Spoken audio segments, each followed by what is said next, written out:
Allí porque hablan en lenguas, aquí porque no hablan en lengua, allí porque están todo el día hablando de dinero, aquí porque nunca hablan de dinero, allí porque es una iglesia muy grande, aquí porque es una iglesia muy pequeñita, allí porque... Y siempre, siempre buscando defectos por todas partes. Un inconformismo, una insatisfacción, los problemas siempre son de otros, pero nunca se miran la panza, nunca se miran a sí mismos y se preguntan delante del Señor, Señor, ¿yo por qué no encajo en ninguna parte? ¿Por qué no soy capaz de estar toda mi vida en un lugar?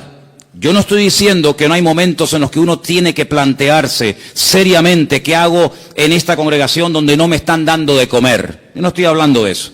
Hay momentos en los que si usted está espiritualmente pasando hambre, sin necesidad, pues oiga, usted tendrá que plantearse con su esposa, con su marido y con sus hijos, Señor, muéstranos un lugar donde podamos comer.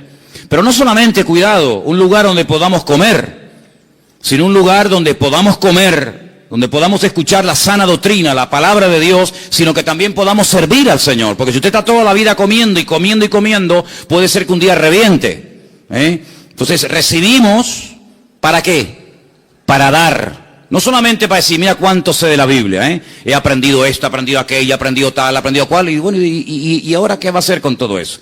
Entonces hay creyentes que están toda la vida en la iglesia, y venga a comer, y venga a comer, y venga a oír, y venga amén, y venga a gozarse, pero no dan, son ovejas improductivas, son ovejas estériles, personas que se han acomodado y simplemente lo que quieren es venir al cultito, que el pastor les predique, que oren por ellos, que no sé qué y no sé cuánto, pero nada más. Y eso no es el ideal de un cristiano, eso no es una oveja sana. Imagínense padres y madres que tenéis niños pequeñitos, aquí en la iglesia tenemos algunos, que sí, ahora son muy bonitos, son preciosos los bebés, cómo huelen, ¿no? La piel de los bebés, bueno, cómo huelen, cómo huelen sin mencionar determinados momentos, porque también valdría la frase, cómo huelen los niños, Pero el niño pasan 6 meses, pasan 8 meses, pasa 1 año, pasan 3 años y el niño siempre está así y no crece. Ay amigo, ya no es una cosa bonita. Ya no es para decir, mira qué niño más lindo, no, ahora como que nos cortamos diciendo, ¿qué le pasa a mi niño que no crece? Me pasó una vez y lo comenté aquí en la iglesia, que yo estaba en un lugar y vimos a una pareja que había puesto como especie de una toalla, una manta en el suelo, y había un niño, pero el niño tenía cara de mayor, pero el cuerpito era de un bebecito. Y bueno, el Señor nos dio la oportunidad de hablar un poco con ellos. Y nos dijeron que el niño tenía una enfermedad, y es que no crecía. El cuerpo no se desarrollaba. La cara sí, el aspecto del niño era de un niño mayor, pero sin embargo no crecía. Eso es una enfermedad, eso no es normal. Eso no es normal. El apóstol Pablo dice en la carta a los Corintios, concretamente en el capítulo 13 de la primera carta, cuando yo era niño, yo hablaba como un niño. Yo no siempre tuve la voz que tengo ahora. Había una vez en mi vida que yo hablaba así. Pero después ya cambié la voz, ¿sabe? Yo tuve complejos durante muchos años de chiquitito. Yo era el más pequeño en el equipo de fútbol. Yo soy lampiño, yo no tengo pelos. Y cuando yo entraba a las duchas y yo veía aquellos gorilas allí dentro, y entraba yo decía, me daba vergüenza. ¿Sabes lo que hacía? Me cortaba pelos de la cabeza, lo pegaba con cinta adhesiva y me lo ponía bajo el sobaco, para que no se rieran de mí. Si la vida nos va cambiando la voz, la vida nos hace crecer, estirarnos. Yo no puedo ponerme los zapatos, las camisas y los pantalones de cuando tenía 8 años. Pero hay cristianos, hay creyentes que llevan toda la vida con la misma talla de pantalón y de camisa porque no han crecido. Se han quedado raquíticos, se han quedado enanos. ¿Es esto algo nuevo, algo que tiene que ver con el siglo XXI, que es algo de los últimos tiempos? No se equivoque, hermano. Ya en los tiempos bíblicos, en los tiempos de la primera iglesia primitiva, ya había estos problemas. Por ejemplo, el apóstol Pablo, me remito otra vez a la carta a los Corintios, le dice, sois niños en Cristo. No les puedo dar alimento sólido, porque si se le da una chuleta a un niño lo matamos. No puedo compartir con ustedes cosas profundas, no puedo usarles en otros aspectos de la vida. ¿Por qué? Porque os habéis quedado estancados, sois niños, carnales. Y claro, y como sois niños y carnales y no habéis madurado ni crecido, habláis como niños, pensáis como niños, hay celos, hay envidias, hay divisiones. Quítate tú para ponerme yo, porque os comportáis como auténticos niños, aunque lleváis toda la vida en la iglesia. Y también cuando uno lee la carta a los hebreos, pues también encontramos palabras como: ya es tiempo de dejar los rudimentos y avanzar hacia la perfección, y comer comida sólida. Y es una tragedia cuando hay creyentes que no quieren crecer, están ahí tranquilos, ahí en su asiento un año y otro año, y está bien, yo vengo, pero esa no es la voluntad de Dios. Dice la Biblia que cuando un pastor sale con su rebaño por las montañas, con frío, con calor, por la mañana, por la tarde, por la noche, a veces jugándose la vida con peligros tremendos, ¿para qué sale? ¿Para qué hace el esfuerzo ese hombre? Es que no hay otra cosa a la que dedicarse en la vida. Bueno, la Biblia nos enseña y nos da a entender tanto en el Antiguo, a través de la vida del rey David y de otros personajes, porque muchos patriarcas fueron pastores. Curiosamente, Abraham fue pastor, Isaac fue pastor, Jacob fue pastor, José fue pastor, David fue pastor, y muchos fueron pastores. Y el esfuerzo que hacían era para poder ver que ese rebaño les daba leche, o les daba corderitos, o cabritos, o les daba lana, o les daba algo, pero nadie se está sacrificando año tras año, día tras día, pasando frío y hambre y jugándose la vida por nada. ¿Se da cuenta? Entonces el Señor ha invertido mucho en ti, hermano. ¿Sí o no? El Señor ha invertido mucho tiempo en nosotros, mucho. ¿Cuántos sermones tú has oído? ¿Cuántos más o menos? ¿100? 100. 200, 300, 400 y... El Señor quiere que toda esa semilla que ha sido plantada en tu corazón produzca fruto. ¿Y qué dice el Señor? ¿Qué dice el Señor de un árbol que no da fruto? ¿Qué hay que hacer con el árbol que no da fruto? Según el Señor. Cortarlo. Y si lo dejamos para que decore, no, es que no hay objetos decorativos en el reino de Dios. En otros aspectos sí, pero en la iglesia nadie es un objeto decorativo. Vamos a poner el púlpito aquí, una plantita y al hermano al lado, así, quietito, sin moverse. No hay objetos decorativos en el reino.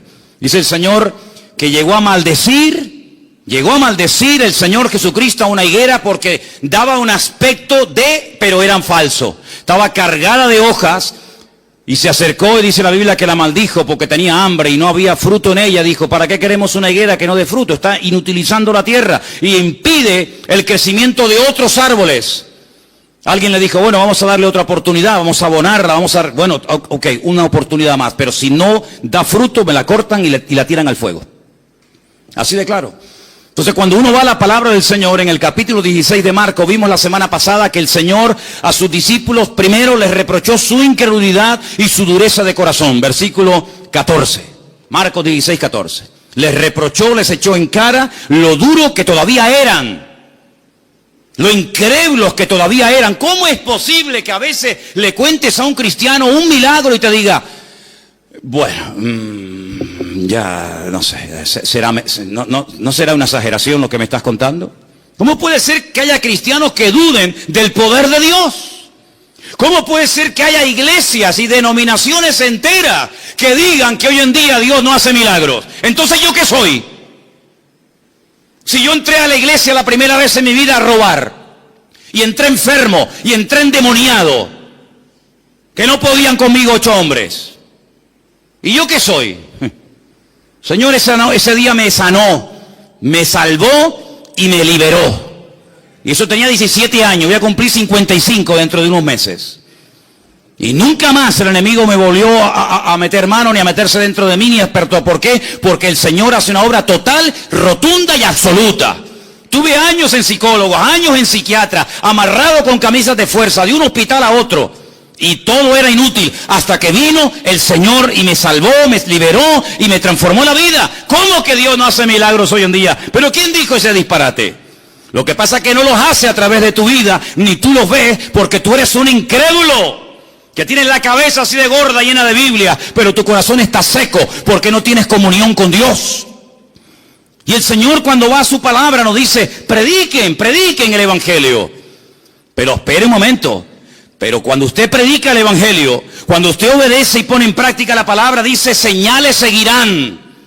Las señales siguen. No es que usted tiene que ir detrás de las señales, no, yo no sigo ni señales ni sigo a nadie, yo sigo a Cristo. Y dice la Biblia que el bien y la misericordia tienen la orden de parte del Creador de seguirme hasta el fin del mundo. Y Él nos protege, y Él nos cuida, y Él nos bendice. Pero cuando obedecemos, ¿y qué hay que obedecer? Predicar el evangelio. ¿A quién? A toda criatura. ¿Eso lo dice la palabra de Dios, sí o no? Ir por todo el mundo y predicar el evangelio a toda criatura. Está hablando con judíos, no está hablando en una iglesia evangélica, donde es normal predicar el evangelio. ¿Qué vamos a predicar? Donde es normal ir a China, Japón, a Cuba, a América, a Europa. No, estamos hablando hace 2000 años con un grupito pequeño de judíos. Y los judíos decían, yo no salgo de mi tierra para nada, porque fuera de mi contorno, fuera de mi frontera, lo que hay son los goyim. Y los goyim son los perros, los gentiles, que no merecen nada. Por eso Jonás se metió en un barco y le preguntaron, vamos a ver, pero ¿tú a qué te dedicas?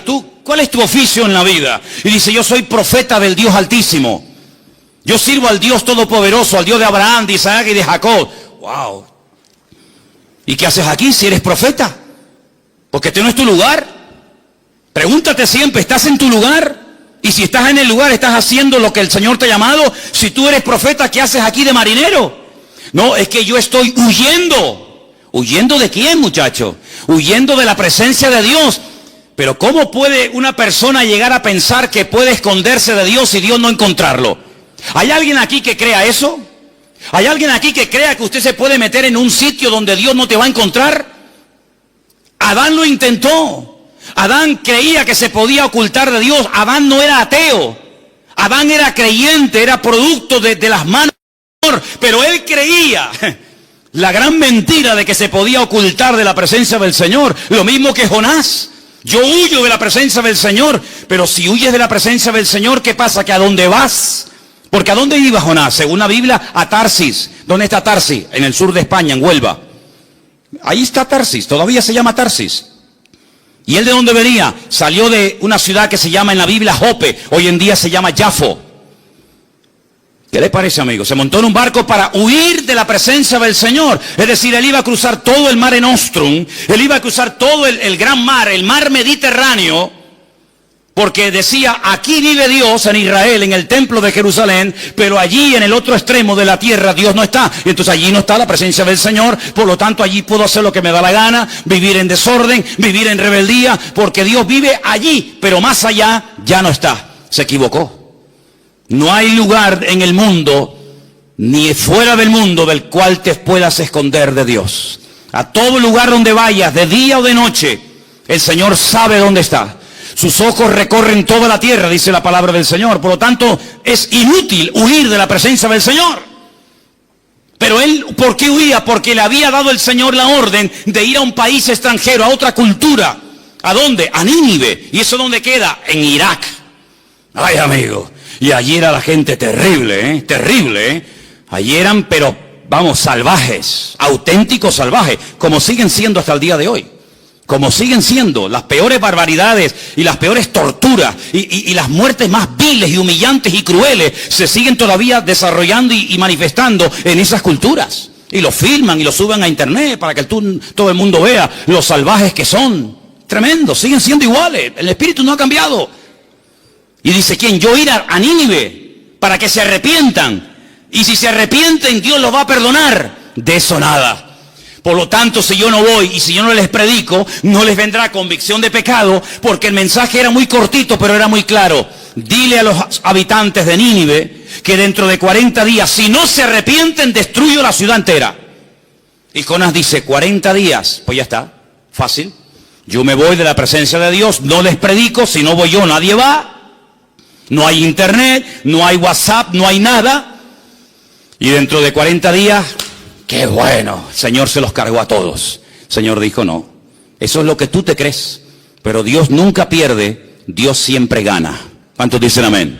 Diga conmigo, Dios nunca pierde, Dios siempre gana. Más fuerte, Dios nunca pierde, Dios siempre gana. Que te tiran por la borda y prefieres morir ahogado, no te lo crees ni tú, querido. Yo no sé silbar, pero si supiera, trágate a este. Ya verás cómo le quito la tontería.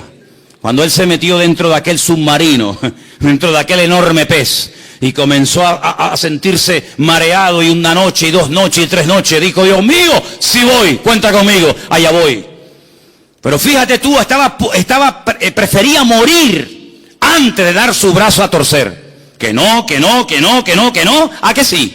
porque Dios nunca pierde, Dios siempre gana. Y vas a ir quieras o no quieras. Así de claro. ¿Y qué pasó con Pedro? Porque eso fue en el Antiguo Testamento. Y Pedro, conociendo al Señor, viviendo con el Señor, Señor, lo que tú me pidas, ¿sí? Vete a casa de Cornelio a predicar el Evangelio. ¿A casa de quién?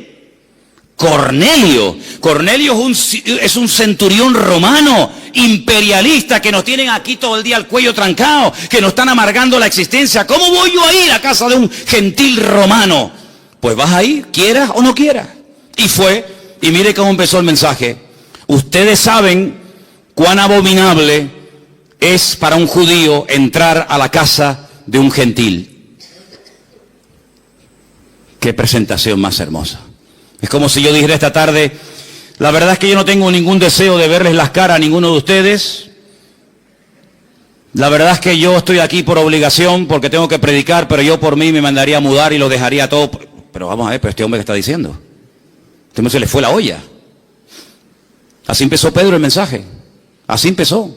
Porque no entendía que gente fuera de su cultura, de sus esquemas, entendieran el Evangelio. Pero el Señor ya lo había dicho, id por todo el mundo y predicad el Evangelio. Es decir, que desde el principio el Señor viene hablando acerca de que Él tiene un plan general. Y en ese plan entra la salvación de todas las naciones de la tierra. Porque Dios quiere que todos los hombres procedan al arrepentimiento y que todas las naciones se salven y conozcan a su Hijo Jesucristo a través de su palabra. ¿Cuántos dicen amén? Pero dice la palabra de Dios que en un principio no era así, no había necesidad de predicar el Evangelio ni nada a nadie. ¿Por qué? Porque el único que había conocía al Señor y se llamaba Adán. Adán era un hombre perfecto, tan perfecto que ni sudaba, no tenía frío, no tenía calor. Algunos dicen, bueno, pero si no iba a morir, porque también era un ser eterno, porque Dios lo creó eterno, porque la paga del pecado es la muerte, y si no había pecado, no había muerte. ¿Dónde iba a caber tanta gente? Si se iban a comenzar a reproducir, y uno y otro, y miles, ¿dónde va a caber tanta gente desde los tiempos de Adán hasta hoy en día? Oye, ¿por qué te crees tú que Dios creó tantos planetas? ¿Para tenerlos vacíos? ¿Qué sentido tiene haber creado miles, millones de planetas para tenerlos vacíos? No, Dios creó todo eso para ir poblando todo el universo, para que todas las naciones, para que todo el universo conociera del poder de Dios, pero ustedes lo han echado todo a perder, porque habéis pecado. Y ahora las cosas han cambiado radicalmente. Ya no va a volver a ser nunca más como antes. Ahora vas a sudar, ahora vas a tener frío, ahora van a tener dolores, ahora le va a doler por aquí, le va a doler por allá. Ahora se van a levantar los padres contra los hijos contra ellos mismos. Ahora va a ser todo diferente. Cuando vayas a sembrar te vas a pinchar la mano, porque nacerán cardos y espinos. Aquellos animales con los que te entretenías y jugabas, ahora se te van a volver en tu contra. Ay, amigo, todo ha cambiado. Claro, es que cuando uno peca, cuando uno desobedece a Dios, todo cambia. No puede permanecer todo igual. La paga del pecado es la muerte. Y Adán comenzó a experimentar en su cuerpo, en su mente, en su alma, en su espíritu, en su familia, en sus hijos, en todo. Comenzó a notar las consecuencias del pecado. Pero Dios a un hombre le da una promesa. Y ese hombre se llamó Abraham, más tarde Abraham. Y le da una promesa. La promesa es muy clara y muy sencilla de entender. En ti serán benditas todas las naciones de la tierra.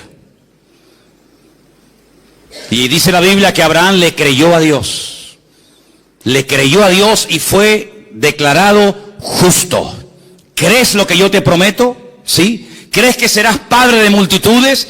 ¿Crees que saldrá un día alguien de tus lomos y será un instrumento de bendición para todas las naciones de la tierra? ¿Lo crees? Y Abraham dijo, lo creo. ¿Dónde se escribió eso? En ninguna parte, no hacía falta. Él le creyó a Dios y su fe fue contada por justicia. Entonces, ¿por qué casi 500 años después Dios da la ley? Si ya había dado la promesa y Abraham la había creído, ¿para qué tuvo que dar la ley? ¿Qué sentido tiene? Porque Abraham no necesitaba leer la Biblia. Abraham oía a Dios y lo entendía. Vas a ser padre, amén. Cámbiate el nombre, amén. Vas a tener un hijo que a través de él vendrá la promesa, amén. Vete mañana y me lo sacrificas sobre un altar en el monte Moriah. Amén. Él tenía una línea directa con Dios, le entendía perfectamente. Él le transmitió su fe a su hijo Isaac. Isaac nunca leyó la Biblia, nunca fue a la iglesia, nunca tuvo un pastor, un rabino, un reverendo, pero ellos entendían a Dios. No vayas a Egipto, le dijo el Señor a Isaac. Dijo, pues no voy. ¿Dónde lo leyó? No hacía falta.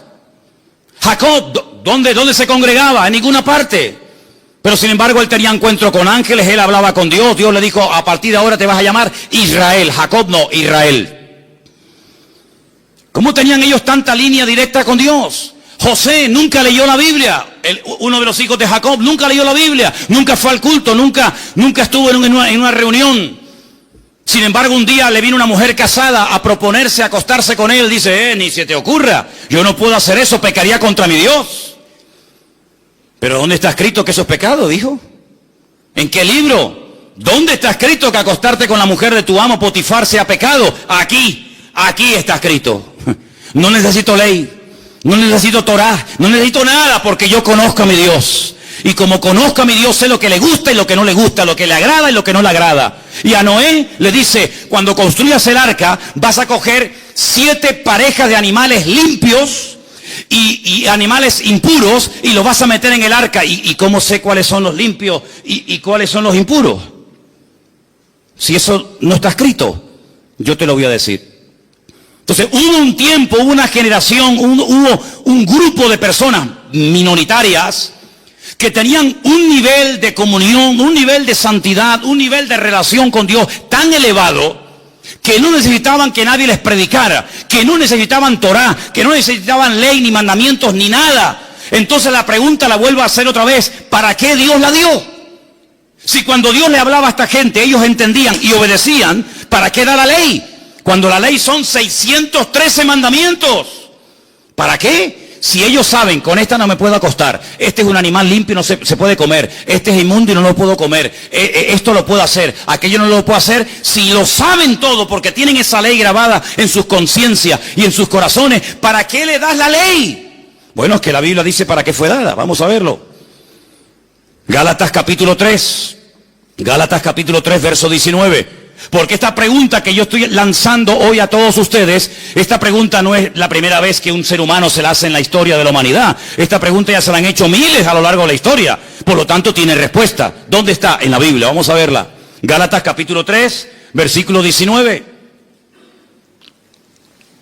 ¿Lo tienen, hermanos? ¿Para qué sirve la ley? Porque Abraham no la necesitó. Abraham se circuncidó él solo. Él solo, sí, él, y a su hijo, y al otro, y al otro. Entonces, ¿para qué fue, o para qué sirve entonces la ley? Amigo, escucha esto. Es que la ley fue añadida a causa de las transgresiones. Porque no todo el mundo era como Abraham, no todo el mundo era como su hijo Isaac o como su nieto Jacob, no todo el mundo tenía la espiritualidad y la santidad y el nivel de relación como tenía José. Ojalá fuera así, pero no era la realidad. Por lo tanto, hay que poner límites. Por lo tanto, la ley no fue dada para los buenos, sino para los transgresores, porque los buenos no necesitan ley. Dice, ¿qué ley le voy a poner a un obediente como Abraham? ¿Qué ley le voy a poner? No me obedezcas tanto. Oye, no tengas tanta fe. A los que hacen la voluntad de Dios, a los que conocen al Señor, no necesitan ley, pero fue dada a los transgresores. Y ellos no eran transgresores, pero iba a haber muchos. Fue dada a causa de las transgresiones hasta, ay amigo, esta preposición es fundamental. ¿Hasta cuándo? Viniese la simiente a quien fue hecha la promesa. ¿A quién se le hizo la promesa? A Abraham. En ti serán benditas todas las naciones de la tierra. Cuando venga esa simiente, cuando se cumpla esa promesa que yo te he dado, hasta ese momento llega la ley. Mientras tanto, no. Entonces dice, hasta que viniese la simiente a quien fue hecha la promesa y fue ordenada por medio de ángeles en mano de un mediador. Y el mediador no lo es de uno solo, pero Dios es uno solo. Luego, ¿la ley es contraria a las promesas de Dios? Dice, en ninguna manera.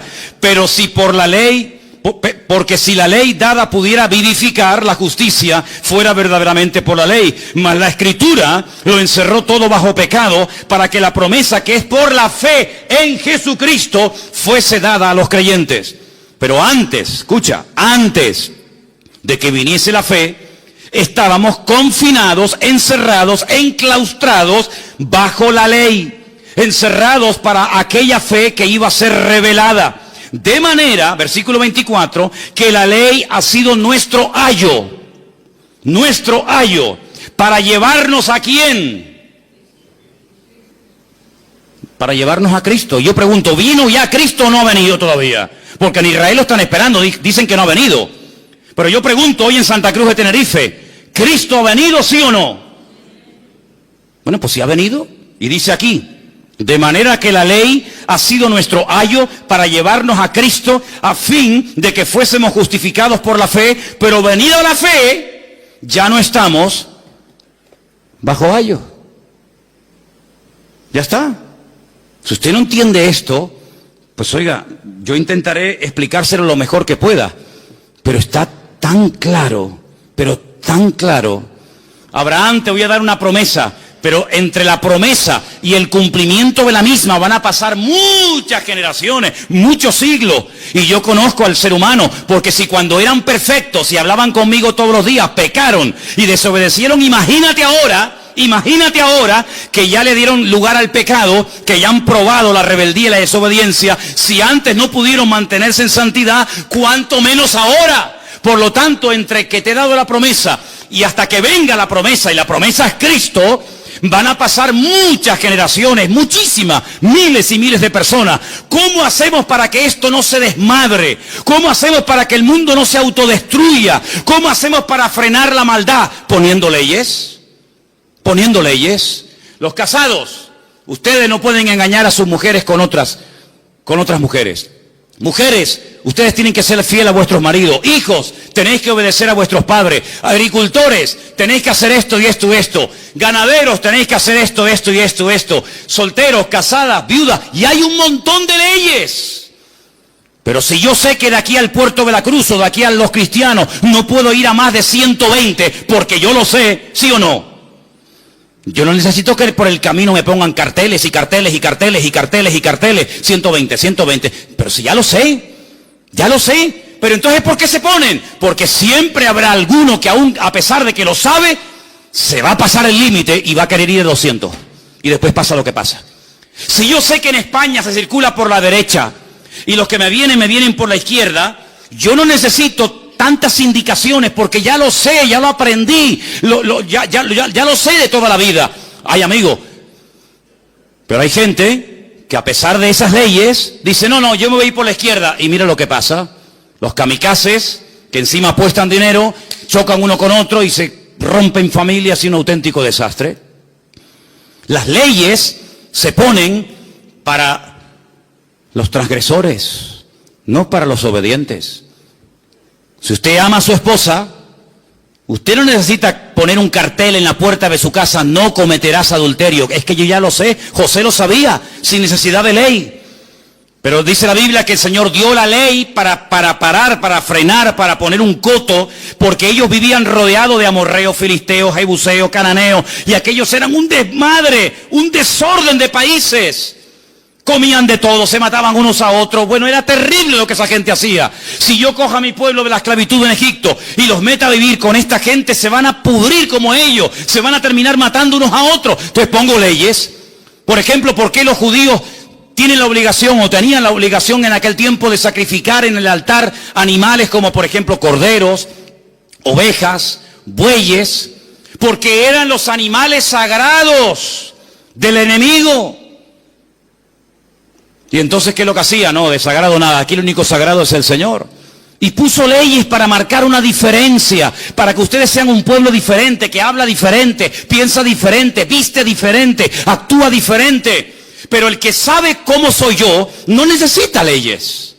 El que sabe cómo soy yo, como el caso de mi amigo Abraham, como el caso de José, y como el caso de otros personajes, ellos saben cómo tienen que vivir, porque tienen comunión conmigo, pero ustedes, la mayoría, que no tienen comunión conmigo ni la quieren tener, yo a ustedes les tengo que meter leyes y leyes y leyes y leyes, y esto no, y esto no, y esto no. Y la ley, escúchame bien, no hay misericordia, no hay clemencia en la ley, no existe. Te para el guardia civil y usted va a 200. Y le dice, carnet de conducir, papeles del vehículo, no sé qué, no sé cuánto. Y usted le dice, mire, ¿y no me podría perdonar? No. ¿Por qué? Porque la ley dice que usted se ha pasado el límite de velocidad y según la ley, yo lo tengo a usted que multar. ¿No hay misericordia? No. ¿No hay clemencia? No. Y como le dijo una vez un hermano que venía conmigo en el coche, le dice, y si sigue hablando y protestando, también le voy a poner otra multa porque veo que no llevaba el cinturón de seguridad puesto, así que mejor estése calladito. Pues le van a caer todas encima. ¿Qué le parece, amigo? Entonces la ley tuvo un objetivo temporal, transitorio. Primero, poner freno, poner limitaciones al desmadre, a la carnalidad del hombre. Segundo, aunque le suene fuerte, hacerle la vida imposible al hombre. ¿Para qué? Para que llegue un momento en el que diga, yo no puedo con esto, Señor, esto es demasiado, esto es terrible. Señor, 613 mandamientos, pero si Adán tenía uno y era perfecto y no pudo, y a mí me manda 613, no puedo. Claro, pero te quiero llevar a un momento en el que digas, me rindo, yo no puedo con esto. Y entonces tendrás que pedirme ayuda a mí, y en ese momento te mandaré a mi hijo, ¿te das cuenta? Porque la ley es un instrumento, no un fin. Y hay gente que se queda con el medio y no se da cuenta de que Dios utiliza cosas, pero todas esas cosas, ¿a quién apuntan? En la misma dirección. Apuntan a Cristo. Y si no entendemos que el Evangelio, la figura central del Evangelio no es el pastor, no es la iglesia, no son los milagros, sino que la figura central, el mensaje central del Evangelio se llama Jesucristo, no vas a entender absolutamente nada, porque hasta que usted no entienda la base, usted no va a poder construir encima. Se le va a venir todo abajo. Y la ley es un medio, no un fin en sí mismo. Mire lo que dice, por ejemplo, Romanos 3:21. Lo tengo aquí también subrayado, se lo leo. Ahora, aparte de la ley, se ha manifestado la justicia de Dios, testificada por medio de la ley y de los profetas. La justicia de Dios por medio de la fe en Jesucristo. Sigo leyendo versículo 22. Para todos los que creen en Él, porque no hay diferencia. Por cuanto todos pecaron y están destituidos de la gloria de Dios, siendo justificados gratuitamente por su gracia, mediante la redención que es en Cristo Jesús, a quien Dios puso como propiciación, palabra más rara esta, sustitúyela y ponga sustituto. Él es el sustituto, Él ocupó tu lugar, ahora te lo explico. Nuestra propiciación por medio de la fe en su sangre, para manifestar su justicia a causa de haber pasado por alto en su paciencia los pecados pasados, con la mira de manifestar en este tiempo su justicia, a fin de que Él sea el justo y el que justifica al que es de Jesús, de la fe de Jesús. ¿Dónde está puesta la jactancia? ¿Dónde está? Dice aquí, queda excluida. ¿Por cuál ley? ¿Por la de las obras? No, sino por la ley de la fe. Concluimos pues que el hombre es justificado por la fe sin las obras de la ley. Esto no lo he escrito yo, Y esto no se escribió ayer a la noche para el mensaje de hoy. Esto lleva 2000 años escrito. Conclusión, que el hombre es justificado por la fe sin las obras de la ley. Es decir, que si yo no cumplo la ley, yo me puedo salvar. ¿Cómo? Por la fe en el Señor Jesucristo. Pues esto es un disparate, para ti sí, para mí no. Para mí ha sido lo más maravilloso que he podido oír en mi vida. Que soy salvo por la fe en Jesucristo, no por lo que yo pueda llegar a ser, sino por lo que Él hizo por mí. Porque aunque intentara cumplirlo, no puedo, porque nunca daré la talla. Porque la ley de Dios es perfecta y el ser humano es imperfecto. Y como un ser imperfecto puede intentar o puede presumir de que él puede cumplir con la ley. Imposible. ¿Es Dios solamente Dios de judíos? No, es también Dios de los gentiles. Y ciertamente lo es. Porque Dios es uno. Y Él justificará por la fe a los de la circuncisión, es decir, a los judíos, y por medio de la fe a los de la incircuncisión. Es decir, Dios dio una ley temporal y transitoria hasta llevarnos a la realidad del cumplimiento de la promesa. Y cuando la promesa vino, y la promesa fue el Señor Jesucristo, el medio dejó de cumplir su objetivo. Este vaso de agua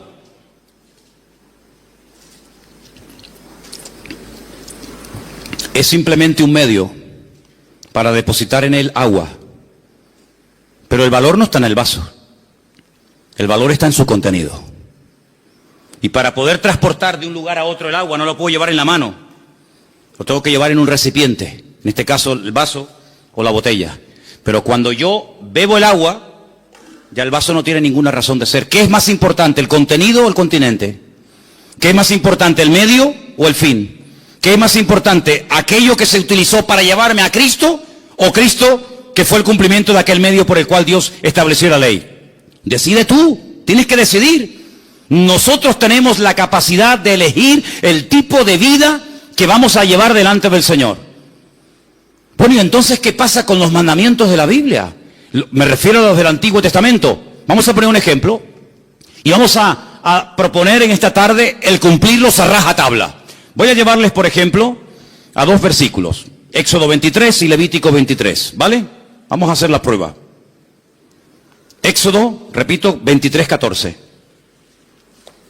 Y el otro es Levítico 23 también. Los dos capítulos 23. Vamos a ver. Vamos a ver. A ver qué nos conviene más. Éxodo capítulo 23. Dije que es versículo 14. Vale, vamos para allá. 23:14. 3 veces en el año me celebraréis fiesta. 3 veces en el año me celebraréis fiesta. Halloween, Semana Santa y Navidad. ¿No? Eso no dice aquí. Pero que dice que hay 3 fiestas en el año que tengo que celebrar. Vamos a ver cuáles son. La fiesta de los panes sin levadura guardarás. 7 días comerás los panes sin levadura, como yo te mandé en el tiempo del mes de Abib.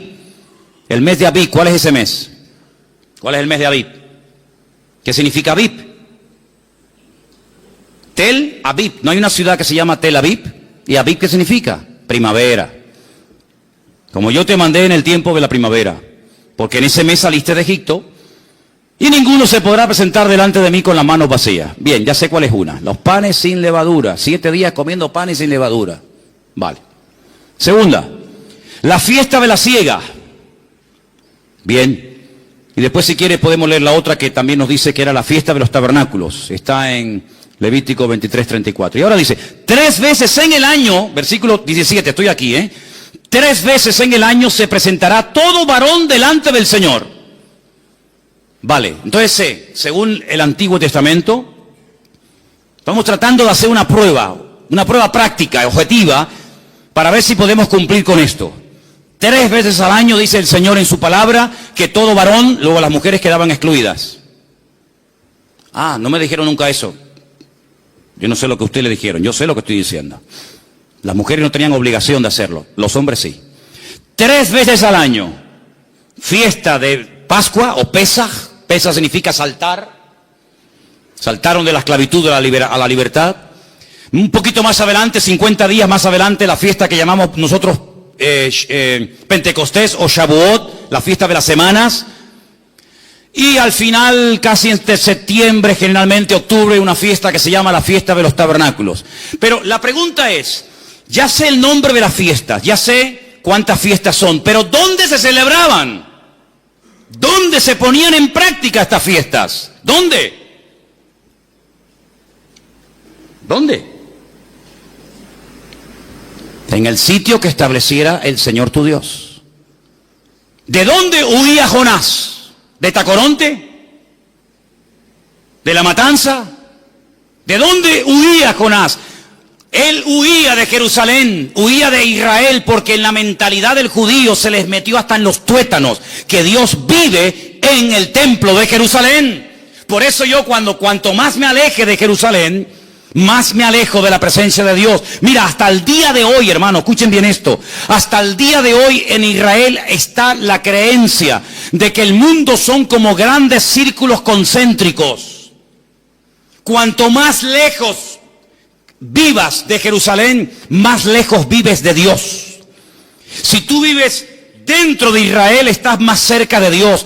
Pero si vives en el norte de Israel, no estás tan cerca de Dios como el que vive en el centro de Jerusalén. ¿Por qué? Porque en Jerusalén era donde vivía el gran rey, no donde vive, donde vivía el gran rey. Pero dentro de Jerusalén había una montañita, un monte llamado el Monte Moriah, y dentro del monte había un edificio, y dentro del edificio había 2 habitaciones, y dentro de ese edificio había una en particular, pequeñita, que era el Santo Santorum, el lugar santísimo, donde estaba allí el Arca de la Alianza, y donde entraba una vez al año, en el día del Yom Kippur, el sumo sacerdote. Ese era el hombre que vivía más cerca de Dios.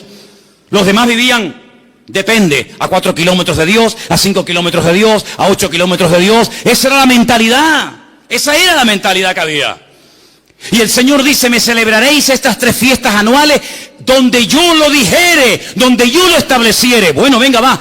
A ver, tubillete.com. Vamos a sacar billetes para poner esto en práctica. Estamos ahora en la fiesta de la... ¿Cómo es? La fiesta de la Pascua.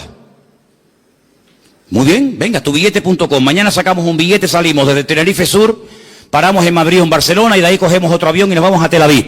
Llegamos a Tel Aviv, cogemos la guagua y nos vamos a Jerusalén. Cuando lleguemos a Jerusalén decimos, oye, una pregunta, ¿el Monte Moria aquí dónde queda? Pues claro, uno se imagina el Monte Moria como las cañadas del Teide, ¿no? El Monte Moria es un monte muy chiquitín, que lo han aplanado encima para poder construir, y entonces llegas y te dicen, no, el Monte Moria está dentro de la ciudad vieja de Jerusalén. Venga, nos metemos por donde entramos, por la puerta de Damasco, que la conocen muchos de ustedes, que hemos ido allí. Venga, entramos por la puerta de Damasco, empezamos a darnos codazos con todo el mundo porque es una calle abarrotada, cruzamos todo el barrio árabe, follón tremendo, llegamos al control militar. Allí nos quitamos las chaquetas, los bolígrafos, los móviles, todo, y ya pasamos del barrio árabe al barrio judío. Ya estamos allí estamos en el muro de los lamentos, en el Kotel Hamarabí, el muro occidental, ¿vale?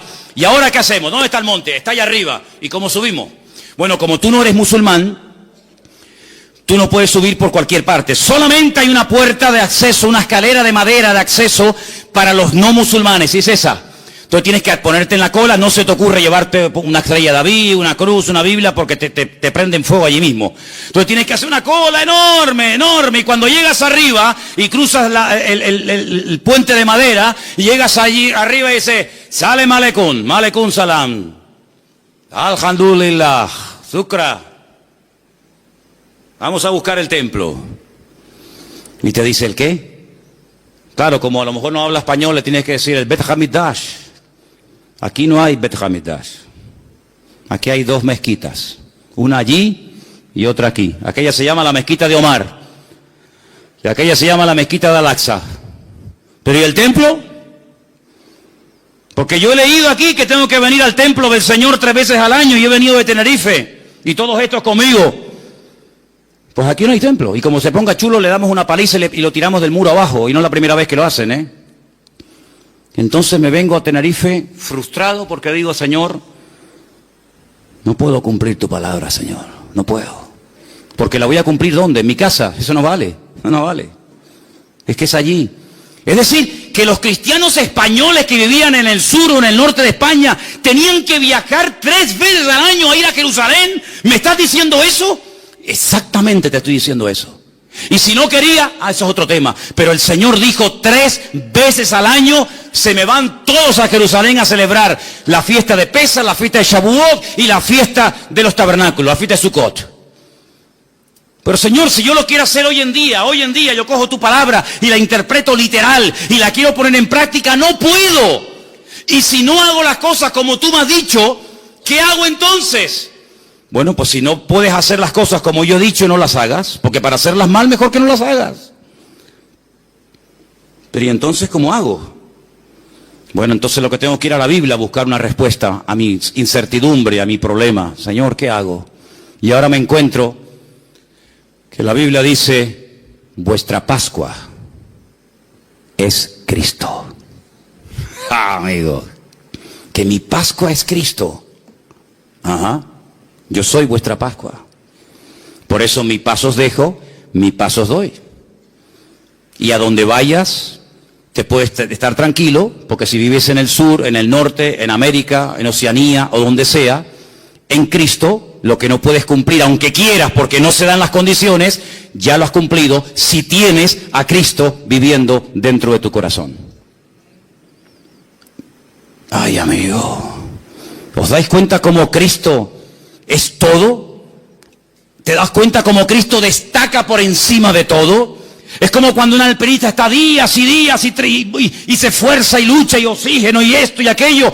No ve nada, está luchando para llegar a una cumbre y cuando llega por fin arriba, ¡ay amigo! Desde arriba se ve una panorámica alucinante, se ven todos los picos, se ve a lo mejor en el fondo otro continente, se ve, yo qué sé, el mar. Pero para poderlo ver todo, tienes que subir. Por eso dice la Biblia que hasta que no subamos, hasta que no levantemos en alto al Señor Jesucristo, no vamos a entender nada. No vas a entender nada, porque los mandamientos del Señor tienen condiciones. Y si no se dan las condiciones, no se puede poner en práctica el mandamiento. No te puedes inventar una Biblia a tu manera, a tu estilo. No se podían hacer sacrificios en las casas. Eso quiere decir que yo no puedo hablar de la Pascua en mi casa. ¿Quién ha dicho eso? ¿Quién ha dicho que no? ¿Quién ha dicho que no podemos hablar en la iglesia o en la escuela dominical o en el culto de jóvenes o donde sea de cualquier otra fiesta? No estoy diciendo eso. Lo que estoy diciendo que si usted quiere hacer las cosas decentemente y con orden, como Dios manda, aunque quisieras, no puedes. Porque de los 613 mandamientos, más de 418 giran en torno a la construcción del templo. Ahora mi pregunta es esta. ¿Dios no tiene poder para que se levante el templo en Jerusalén ahora mismo? Cuando le dijo Pilato al Señor, no me hablas, no me contestas, tú no sabes que yo tengo poder para... Y el Señor como diciéndole, pero si yo hago así, amigo, yo hago así, me vienen aquí 1.000.000 de ángeles a defenderme, ¿qué estás diciendo? Claro que el Señor podría ahora mismo hacer así, ¡bum!, y arrasar todo lo que hay allá arriba y construir el templo, pero ¿por qué no lo hace? Pues porque no le da la gana. ¿Por qué no quiere? Porque el Señor permitió que lo destruyeran. Y el Señor hasta este momento, hasta este minuto, ha impedido que se vuelva a reconstruir. Para que ya no esté vuestra vida girando en torno a un edificio de piedra, sino que vuestra vida sea una vida cristocéntrica, centrado no en un templo, no en un lugar, no en un país, sino que vuestros ojos estén enfocados en Cristo. Y por eso Pablo dice, si habéis, tú sabrás si habéis o no, si habéis resucitado con Cristo, poner la mira, ¿dónde? ¿Dónde tengo que mirar? ¿A dónde mira el musulmán cuando ora? A la Meca. ¿A dónde mira el judío cuando ora? A Jerusalén. ¿Y a dónde mira el cristiano cuando ora? ¿A dónde miro? A Jerusalén no, a la Meca no. ¿A dónde miro?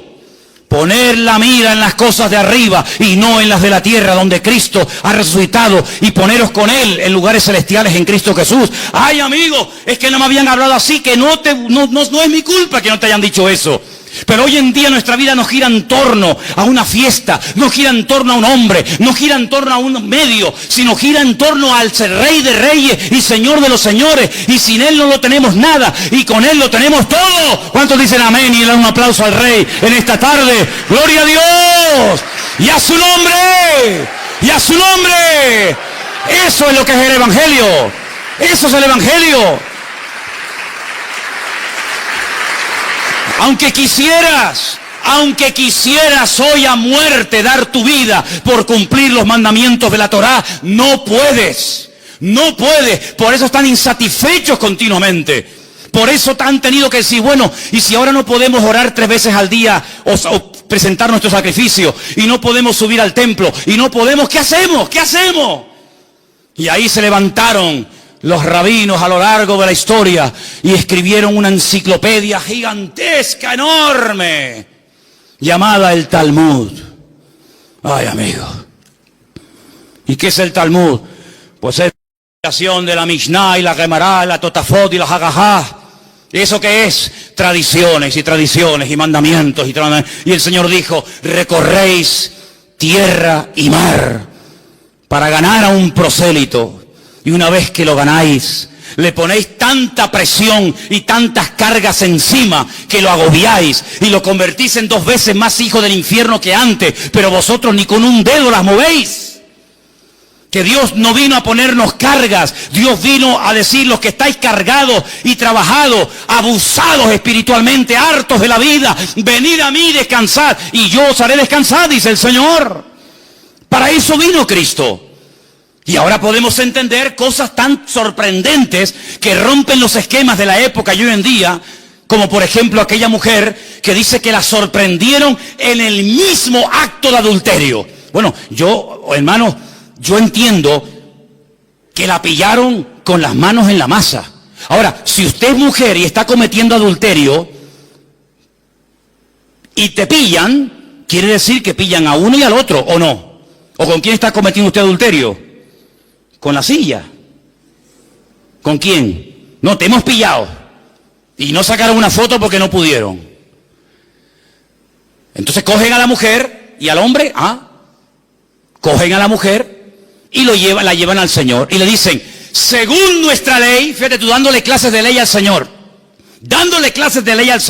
cuando esta Biblia que tengo en mi mano es la palabra escrita de Dios, lo que Dios hablaba, lo que salía por su boca, aquí se escribió, ¿sí o no? Pero entonces Cristo, ¿qué era? Era la palabra hecha carne. Dios habló, Dios permitió que su palabra se escribiera y Dios permitió que su palabra se humanara, que su palabra se encarnara, y dice: y vimos su gloria como el unigénito del Padre. Luego, cuando vas a darle clases de Torah, cuando vas a darle clases de ley al Señor, el Señor, que es la palabra, dice: a ver, ¿qué dice vuestra ley? Si fui yo el que te la di, ¿de qué vais? ¿Le va a enseñar un hijo a ser un hijo al padre? Será al revés, ¿no? Digo yo. Es que nuestra ley dice que a tales personas hay que matarlas a pedradas. Bueno, a uno y a otro. ¿Y tú qué dices? Dice: bueno, la mujer, claro, echa polo, sabe que en cuestión de minutos hacen un hueco en el suelo, la meten de cintura para abajo, le ponen, a veces sí, a veces no, una especie de tela encima, la rodean y empiezan pim pam, hasta que la machacan y la matan a pedradas. A ver, que nosotros ya tenemos claro lo que tenemos que hacer. Solamente venimos a pedirte tu opinión. ¿Tú qué opinas de esto? Porque esta merece morir. Y es verdad. En la ley no hay misericordia. El que la hace la paga, amigo. Menudo dilema, ¿eh? Menudo problemón. ¿Pero para quién? ¿Para el Señor? El Señor no tiene nunca ningún problema. Dice: espérate un momento. Hace así. Y venga a escribir, la lista vacía. Venga a escribir. Y dice que cuando miraban aquello, decían: oye, que puso en el suelo mi nombre, ese soy yo. Claro, porque la inmensa mayoría que estaban allí condenando a los demás, ellos también habían tenido relaciones con ella. ¿Qué te crees? El que tiene digamos, una prepotencia de estar siempre acusando a los demás, generalmente es el peor que está, siempre es él. Generalmente es así. Es mucho más fácil apuntar así que verte que te estás apuntando tú, ¿no? Oye, que te puso ahí el DNI, muchachos, 42815-975B. Ese soy yo. Y ellos, cuando vieron los nombres en el suelo, dijeron: vámonos, nos pilló. A ver si vamos a morir también nosotros. Y dice que fue uno, y el otro, y el otro, y el otro. Todos se fueron, quedaron descubiertos, amigos. Amigos. Pero quedó uno solo. Uno que nunca había pecado. Uno que jamás había tenido un mal pensamiento. Uno que fue santo desde el vientre de su madre hasta el día de hoy. Uno que tenía toda la libertad del mundo para coger las piedras y machacarla viva. Y ese uno se llamaba Yeshua HaMashiach, el Señor Jesús. ¿Por qué no lo hizo? Porque es como una incoherencia que digas que se haga una cosa y luego tú mismo la quiebras. Esto hay que hacer, y cuando lo vamos a hacer no nos deja. ¿Cómo es esto? Pero es que para cumplir la ley, por ejemplo, este mandamiento, tienes que llevar una vida tan pura, tienes que llevar una vida tan santa, que para matar a otro, ¿cómo tiene que ser tu vida, amigo? ¿Cómo tienes que estar tú delante de Dios para poderle quitar la vida a esta persona, aunque se lo merezca? ¿Cómo tiene que estar tu vida? Es decir, que tú estás peor que ella, lo que pasa es que a ella la pillaron, pero tú has pasado desapercibido, porque tú eres el niño bueno. Esta es la mala porque la pillaron, pero hay algunos que no los han pillado todavía, pero son peor que los que han sido descubiertos. Y se sintieron aludidos, sus conciencias se sintieron tocadas y dijeron, vámonos, antes de que nos mate también a nosotros. Y el Señor la coge y le dice, levántate, mujer, yo no te condeno, solamente te voy a decir algo, vete y no peques más. ¡Qué alivio! Pero nos enfrentamos con un dilema, no se ha solucionado el tema totalmente. Claro, la mujer se va contenta, pero aquí hay una duda. Entonces, ¿qué hacemos? ¿La cumplimos o no la cumplimos? Porque si resulta que se acostó con otro y tú la perdonas y aquí no ha pasado nada, cuando tu palabra dice en la ley que hay que matarlas a pedradas, ¿en qué quedamos? Perdonamos ahora a los asesinos, a los pederastas, a los etarras, perdonamos a todo total. Dios es bueno y perdona a todo el mundo. ¿Es eso el mensaje que nos transmite el Señor? No, es que hay parte B, viene la segunda parte, escúchala. El Señor sabía que tenía que morir. Pero si Él lo había mandado, el alma que pecare esa morirá, y esta pecado tiene que morir. Pero vamos a hacer una cosa, no hemos leído esta tarde, cuando les dije esa palabra rara que se ha leído, Él es la propiciación de nuestros pecados, que les dije, si no la entiende, póngala por la palabra, Él es nuestro sustituto. ¿Os acordáis que lo dije? Muy bien, vamos a hacer una cosa, en vez de matarla a ella, yo me ofrezco voluntario para que me maten a mí. ¿A ti? Pero si tú no eres ni casado, tú no puedes cometer adulterio aunque quisieras. Tú no has pecado nunca, no importa. Yo vine a este mundo a dar mi vida en rescate por muchos. Y voy a morir por ti, Judas, también, que me vas a traicionar y me vas a vender. Voy a morir por ti. Te voy a estar esperando hasta las 3 de la tarde que muera, te voy a estar esperando colgado en la cruz. Y voy a morir por ti, Poncio Pilato, que te lavas las manos. Aquí no ha pasado nada, por ti también voy a morir. Y voy a morir por ti, Anás y Caifás. Voy a morir por los borrachos, por los alcohólicos, por las prostitutas, voy a morir por los adúlteros, voy a morir por todos los criminales y asesinos de la historia de la humanidad, porque ese fue el mandato que recibí de mi Padre. ¿Estás dispuesto a que yo lance mi ira contra ti en vez de contra aquella, contra aquel y contra aquel? ¿Estás dispuesto a cargar todo el peso del pecado de toda la historia de la humanidad, de los que murieron, de los que viven y de los que aún no han nacido? ¿Estás dispuesto a semejante sacrificio? Y el Hijo dijo, hágase mi voluntad. Hágase tu voluntad y no la mía.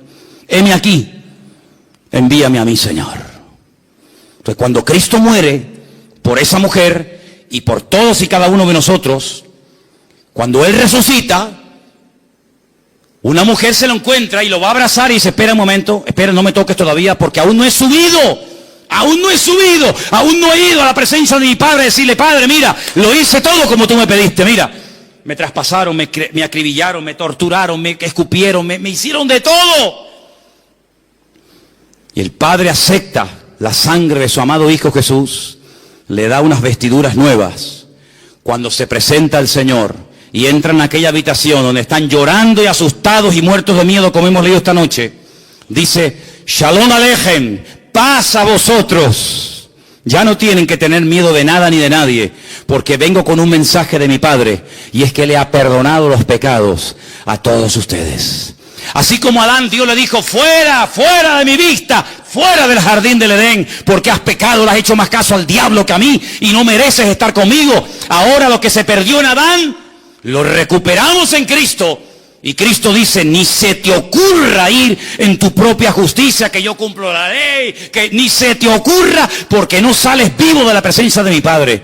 Porque mira, Moisés no entró, Abraham mintió, David adulteró, no ha habido ni uno que pueda presumir de que ha hecho todo correctamente. Por lo tanto, ni se les ocurra a ustedes tener la temeridad de acercarse al trono de la gracia con vuestros trapos de inmundicia, con vuestras obras y con vuestras historias, porque no sirve de nada, porque el profeta Isaías dice literalmente que todas nuestras justicias son como trapos de inmundicia. Y si quieren se lo digo en hebreo, como compresas usadas. ¿Eso dice en hebreo? Sí, Señor. Todo lo mejor que me puedan ofrecer Ese es el concepto que Dios tiene de lo mejor. Imagínate de lo peor. Señor, pero entonces, de nada sirven mis sacrificios, de nada sirven mis esfuerzos, de nada, de nada. Y ahora, ¿cómo me presento delante de Dios? Permítame la expresión, no me malinterpreten. Disfrazado de Cristo. Vestido de Cristo. Para que cuando tú vengas delante de Él, ¿por qué decimos, vengo a ti en el nombre de Cristo? Porque como vengas en tu nombre, amigo, como vengas en tu nombre, eres hombre muerto. Señor, no soy digno. Señor, no merezco nada. Soy un adúltero, soy un fornicario. Tengo problemas de este tipo, tengo problemas de otros. Soy así, soy asado. Cosas que ni mi mujer ni mi marido saben, las he hecho, las he deseado, las he pecado, las he comprado, las he mirado. Señor, no soy digno, pero vengo vestido con las ropas de justicia de Cristo. Y el Padre te dice, hijo mío, porque no te ve a ti, ve a Cristo. Y como ve a Cristo que cumplió la ley y dio la talla y su sangre nos ha limpiado de todo pecado, ahora podemos dormir en paz y vivir en paz, aunque no haga nada. Pero ¿cómo que no haga nada? No, que ya no tengo que hacer nada, porque ya todo lo hizo Él.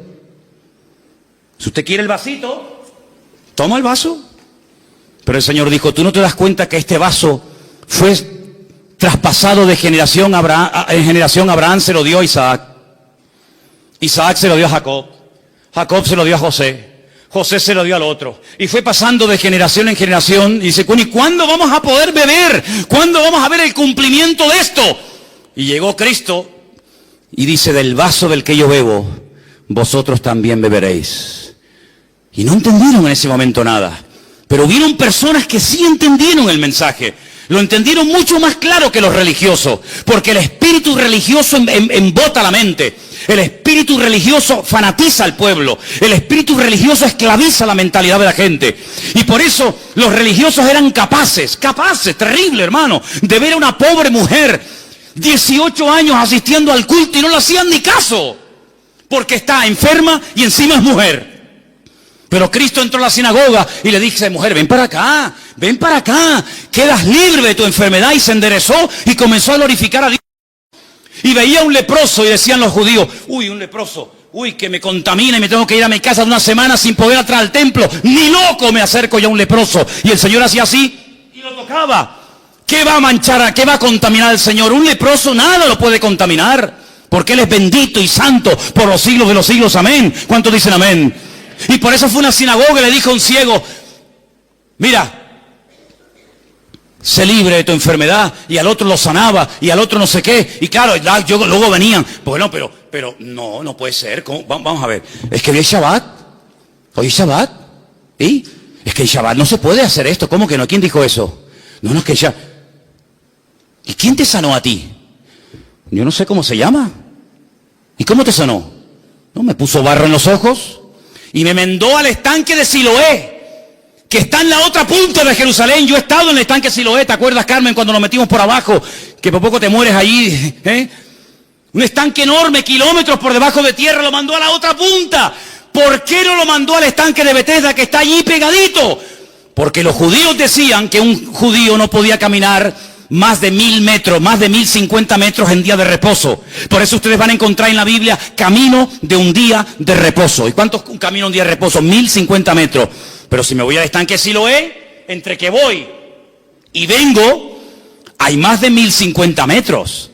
Por eso los judíos le dijeron, ese hombre que te dio esa orden no es bueno, es un pecador, porque ha quebrantado el día de reposo. Y dice este pobre hombre que no tenía mucho conocimiento de la palabra, mira, si es bueno, si es malo, si es pecador o no es pecador, ni lo sé, ni me interesa. Yo lo único que sé, que yo era ciego y ahora veo. Y ustedes con toda su parafernalia no me habéis podido ayudar en todos estos años. Y este hombre vino y en un segundo me cambió la vida. Hasta que tú no entiendas que el Evangelio ha superado con creces todos los medios, todos los vasitos, todos los instrumentos que ha utilizado el Señor, vas a ser un esclavo de cosas. No toques, eso no se puede hacer, eso no se puede mirar, eso no se puede ir. Y el Señor dice que ha venido para darnos libertad cuando conocemos la verdad, y la verdad se llama Cristo. Por eso en esta iglesia predicaremos toda la vida que teniendo a Cristo lo tenemos todo. ¿Cuántos dicen amén? Hay iglesias, lo sé, soy consciente. Llevo ahora 34, 35 años de pastor. Conozco todos los pastores de estas islas. Los conozco, sé cómo se llaman, cómo se mueven. Incluso algunos que ni son pastores, pero ellos dicen que lo son. Y en algunas iglesias, si usted no paga el diezmo, está bajo maldición. Y la gente se asusta. Y si usted se va de esta iglesia, se va sin la bendición. Y si usted no habla en lengua, no se va al cielo. Y venga condenación, y venga condenación. Mi Señor no vino para amargarle la vida a nadie. Mi Señor vino para dar libertad a los cautivos. Hoy estarás conmigo en el paraíso, hijo. Pero sin dar el diezmo. ¿Cómo se va a salvar sin dar el diezmo? Sin hablar en lengua, sin ayunar, sin evangelizar a nadie, así, por la buena. Hoy estarás conmigo en el paraíso. Pero ¿qué ha hecho este hombre? Nada. Es que no puede hacer nada. El que lo está haciendo soy yo. Y como yo lo voy a hacer bien, yo te ofrezco el paraíso y lo que haga falta. Pero hay algunos que están empeñados porque son ignorantes y quieren seguir siendo ignorantes, que es lo peor, que hay que hacer esto, que hay que hacer aquello, que hay que hacer tal, que hay que hacer tal, que hay que hacer no sé qué, y que hay que hacer no sé cuánto, y que hay que hacer que te he demostrado con la Biblia, o no te enteras. Te he demostrado con la Biblia que aunque quieras cumplir la ley no puedes, hombre, te lo estoy diciendo. Entonces no sigas R que R con lo mismo, no sigas R que R con lo mismo, hombre. No se puede cumplir la ley, no se puede cumplir la Torá, no se puede cumplir bajo ningún concepto. Hay un laxus que ha quedado ahí suspendido, y es el tiempo de gracia, en el cual dice el Señor, ahora prediquen el Evangelio, abren los ojos a la gente, que entiendan que no es a través de este medio, que no es a través de aquel, que hay un solo camino, un solo mediador, y tiene nombre, se llama Jesucristo. ¿Cuántos dicen amén? Entonces, si usted viene a esta iglesia y quiere dar el diezmo, que no lo quiere dar, a mí me da igual si usted da dinero o no da igual de dinero, me da igual. Si muchos de ustedes cuando estaban en el mundo yo estaba predicando el Evangelio, si yo no vivo de lo que la gente da, yo vivo por fe porque sé que mi Señor es mi pastor y nada me faltará. Si usted habla en lengua, pues me parece bien, mire, es que yo no quiero hablar en lengua, pues no hable, mijo. A mí me da igual si usted habla o no habla en lengua. Es que a mí no me gusta ayunar, pues no ayune. Es que yo no puedo venir a la oración por la mañana, pues no venga. Pero entonces esto que es un libertinaje, no, es la libertad gloriosa de los hijos de Dios.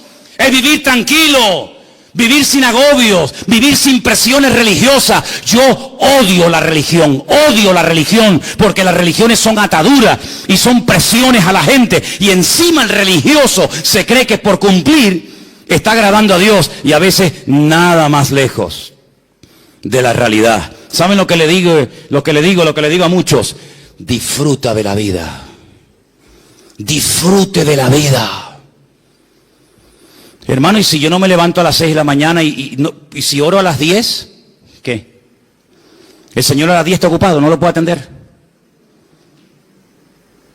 Nunca he entendido eso. Está bien levantarse temprano y orar, yo no tengo nada en contra de eso. Pero si mañana quiere dormir una horita más, ay Señor, perdóname. ¿Por qué? Porque tenía que haber orado a las 6. ¿Dónde dice la Biblia que hay que orar a las 6? La Biblia dice, orad sin cesar. A las 6, a las 7, a las 8, a las 9, a las 10. Dios no ha venido a traernos condenación, hermano. Dios ha venido a alegrarnos la vida. No te la compliques más de lo que la vida nos pone impedimento. Porque el Señor ha venido a que usted sea libre, a que usted viva en paz. Se viene a la iglesia a disfrutar, no se viene a la iglesia a sufrir. Si usted va a una iglesia a sufrir, no vaya. O usted es masoquista, le gusta que le humillen, le gusta salir vacío, le gusta salir mal. No, la iglesia ha sido diseñada por el Señor para abrirnos los ojos, para aclararnos nuestras dudas, para que no seamos ignorantes y vivamos en la libertad gloriosa de los hijos de Dios. ¿Cuántos dicen amén? Y entonces, ¿qué tengo que hacer?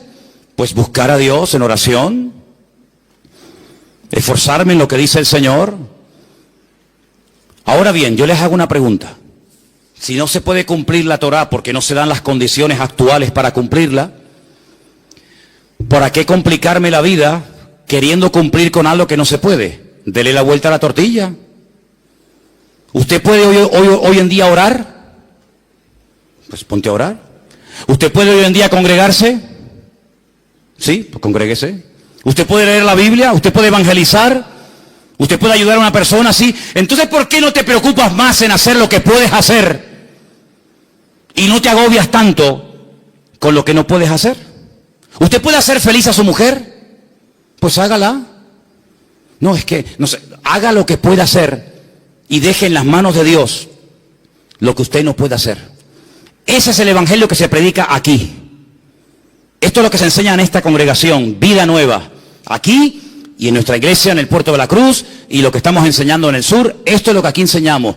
Es que en la otra iglesia, es que a mí no me interesa lo que enseñen en otras congregaciones, no me interesa. Aquí enseñamos la libertad que Cristo nos vino a dar, no libertinaje. Aquí enseñamos una vida de tranquilidad, de paz, de sosiego. Aquí enseñamos lo que dice la Biblia, predicamos el evangelio del Señor Jesucristo. Si usted quiere que yo le predique la Torá, váyase a Jerusalén, porque yo no soy un rabino, yo soy un cristiano. Y yo no tengo la obligación de enseñar Torá, yo tengo la obligación de enseñar evangelio. Eso es el mandato que dice la Biblia. Y dice la Biblia, y termino, y es la lectura que hoy se ha leído, por eso siempre usted tiene que prestar atención a la lectura que se lee antes del mensaje, porque en el 99% de los casos, la lectura previa al mensaje hace referencia o guarda relación directamente con el mensaje que posteriormente se va a compartir. Y si usted prestó atención, nuestra hermana Sonia subió aquí y dijo: si algún ángel del cielo viene y os predica otro evangelio diferente al que nosotros os hemos anunciado, sea anatema. Vamos a hablar clara para entendernos. ¿Qué es anatema? Pues claro, si dice anatema y no sabe lo que es anatema, pues entonces... Anatema significa maldito. Literalmente, maldito. Es decir, que si mañana o esta noche yo tengo un sueño y se me presenta un ángel. Hola, Manolo. ¿Qué tal? ¿Qué pasó? Te vengo a dar un mensaje.